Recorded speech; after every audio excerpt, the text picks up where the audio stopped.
অতিরিক্ত তাপমাত্রার কারণে চলতি মৌসুমে কলা চাষে লোকসানের মুখে পড়েছেন মেহেরপুর জেলার চাষিরা।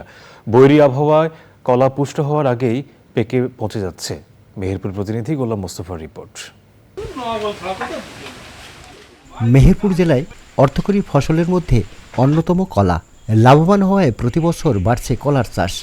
গতবারের তুলনায় এবারে চাষিরা বেশি পরিমাণে কলার আবাদ করেছেন।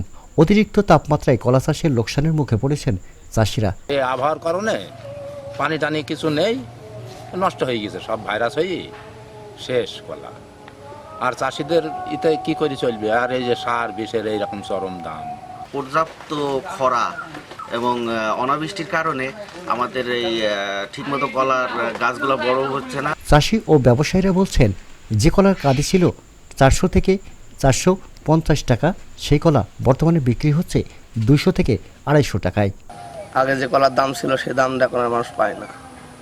মনে করেন যে এখন মানুষের খরচ খরচা তো বেশি। এখন মনে করেন যে আমি এক বিঘা কলায় যে আগে যে খরচা হয়েছে তার খরচা বেশি। এবার কলা 100 টাকা কাঁদি বিক্রি করি, 400 গাছে আপনার 40,000 টাকা, পুরা লস। কৃষি বিভাগ বলছে, খরার কারণে এই পরিস্থিতি। চাষিদেরকে যে সুস্থ সবল চারা রোপণ এবং অতিরিক্ত পরিমাণ সার না প্রয়োগ করা এবং রোগ দেখা দিলে তাদেরকে যে কোনো ছত্রাকনাশক স্প্রে করার জন্য 15 দিন পর পর স্প্রে করলে এটা ভালো হয়ে যাবে, এইভাবে পরামর্শ দিয়ে আসছি। মেহেরপুর থেকে Golam Mostafa, channel I. 6000 mAh battery, one and only Power Master, Next G N73.